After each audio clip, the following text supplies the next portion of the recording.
Hello friends, ഇന്ന് നമ്മൾ ഉണ്ടാക്കാൻ പോകുന്നത് ചോളം കൊണ്ടുള്ള വടയാണ്. നല്ല ടേസ്റ്റാണ് കഴിക്കാൻ. നമ്മുടെ മഴക്കാലത്ത് ചോളത്തിൻ്റെ വടയും ചായയൊക്കെ നല്ല സ്വാദായിരിക്കും. അപ്പോൾ ഞാൻ ഇവിടെ 2 ചോളം കൊണ്ടാണ് ഉണ്ടാക്കുന്നത്. 2 ചോളപ്പൊതിയാണ് കിട്ടിയേക്കണത്. അതിന് ഞാൻ നല്ലോണം വൃത്തിയാക്കി നല്ലോണം കഴുകി എടുത്തു കേട്ടോ. ഇനി അതിൻ്റെ മണികൾ വേർപ്പെടുത്തണം. അത് ഞാൻ കത്തി വെച്ചിട്ട് അടർത്തിയെടുക്കുകയാണ് ചെയ്തത്. ഞാൻ ഇത്ര മണി കിട്ടിയിട്ടോ.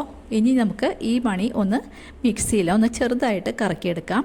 അപ്പോൾ ഞാൻ മിക്സിയിൽ കുറച്ചായിട്ടിട്ട് ഒന്നുമില്ല വലിയ ജാറിൽ പെട്ടെന്ന് ചെയ്യാം. ഞാൻ ഇവിടെ ചെറിയ ജാറിലാണ് ചെയ്തത്. അപ്പോൾ കുറച്ചെടുത്തിട്ട് നമ്മൾ ഒന്ന് ഗ്രൈൻഡ് ചെയ്തിട്ട് എടുത്തു. ഇതുപോലെ ഇരിക്കും. വല്ലാണ്ട് സ്മൂത്താക്കണ്ട, ചെറുതായിട്ടൊന്ന് കറക്കിയെടുത്താൽ മതി. ഇപ്പോൾ ഇതിലേക്കുള്ള ഇൻഗ്രീഡിയൻസ് ആണ് 2 വലിയ കഷ്ണം ഇഞ്ചി, 1 ഉരുളൻകിഴങ്ങ് തൊലി കളഞ്ഞ് വെച്ചിട്ടുണ്ട്, 2 പച്ചമുളക് നല്ല എരിവുള്ളത്, 1 സവോള, പിന്നെ നമ്മളെടുത്ത് വെച്ചേക്കുന്നത് കുറച്ച് കറിവേപ്പില കേട്ടോ. പിന്നെ ഉരുളൻകിഴങ്ങ് ഞാൻ പച്ച തന്നെയാണ്, അതിനെ ഞാനിങ്ങനെ ഗ്രേറ്റ് ചെയ്ത് അതിലേക്ക് ചേർത്ത് കൊടുത്തു. അത് നമുക്ക് നല്ല ഒരു ബൈൻഡിങ്ങിന് വേണ്ടി ചെയ്യേണ്ടതാണ്. പിന്നെ നല്ലൊരു ക്രിസ്പ്നെസ് കിട്ടും നമ്മുടെ ഉരുളൻകിഴങ്ങ് ചേർത്ത് കഴിഞ്ഞാൽ. അപ്പോൾ 1 ഉരുളൻകിഴങ്ങാണ് ചേർത്തത്, അതെല്ലാം ഗ്രേറ്റ് ചെയ്ത് ഇട്ടു. 2 പച്ചമുളക് നല്ലോണം ചെറുതായിട്ട് അരിഞ്ഞ് അതിൻ്റെ കൂടെ ചേർത്തു. പിന്നെ നമ്മുടെ കറിവേപ്പില എടുത്ത് വെച്ചും അരിഞ്ഞിട്ടു കേട്ടോ. പിന്നെ ഇഞ്ചി വളരെ ചെറുതായിട്ട് അരിഞ്ഞ് അതിലേക്ക് ചേർത്ത് കൊടുത്തു. പിന്നെ സവോള പൊടിയായി അരിഞ്ഞതും ചേർത്ത് കൊടുത്തു. പിന്നെ 1/4 ടീസ്പൂൺ മഞ്ഞൾപ്പൊടിയാണ് ചേർത്ത് കൊടുത്തത്.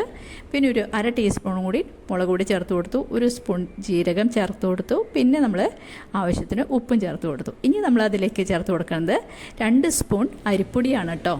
അരിപ്പൊടി 2 സ്പൂണാണ്. അതേപോലെ തന്നെ 2 സ്പൂൺ കടലമാവും കൂടി ചേർത്ത് കൊടുത്തു. അപ്പോൾ നല്ലോണം നമുക്ക് പിടിച്ചാൽ നല്ല പൊട്ടിപ്പോവാതെ വട ഉണ്ടാക്കാൻ പറ്റും. അപ്പോൾ അതിന് വേണ്ടിയിട്ടാണ് ഈ പൊടികൾ ചേർത്ത് കേട്ടോ. അതിന് ശേഷം ഉപ്പെല്ലാം ചേർത്ത് കഴിഞ്ഞു.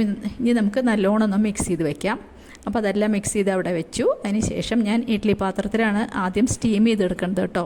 അപ്പോൾ ഇഡ്ഡലി പാത്രത്തിൽ കുറച്ച് എണ്ണ പുരട്ടിക്കോളൂ. ഞാൻ വെളിച്ചെണ്ണ പുരട്ടി അതിന് ശേഷം കയ്യിൽ നമ്മൾ ഓരോ ബോളായിട്ട് വെച്ചിട്ട് നമ്മൾ കട്ട്ലേറ്റ് ഉണ്ടാക്കില്ലേ, അതേപോലെ ഷേപ്പിൽ ആദ്യം ഉണ്ടാക്കിയെടുക്കണം. ഇതേപോലെ ഉണ്ടാക്കുക. അത് കഴിഞ്ഞിട്ട് നമുക്കത് സ്റ്റീം ചെയ്തെടുക്കണം കേട്ടോ.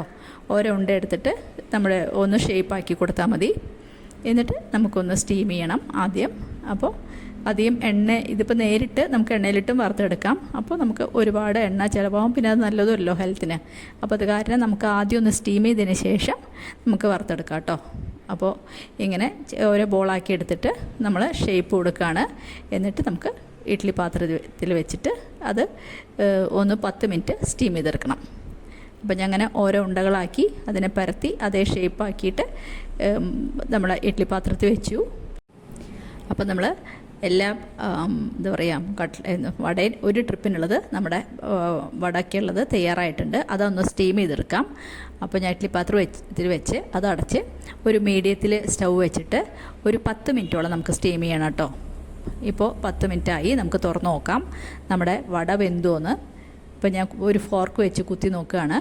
അപ്പോൾ നല്ലോണം വെന്തിരിക്കണു, തീരെ പിടിക്കണമൊന്നുമില്ല. അപ്പോൾ ഞാൻ അത് വാങ്ങി വെച്ചിട്ട് ഒന്ന് തണുത്തതിന് ശേഷം നമുക്കതൊന്ന് വറുത്തെടുക്കാം കേട്ടോ. അപ്പോൾ വാങ്ങി വെച്ചു.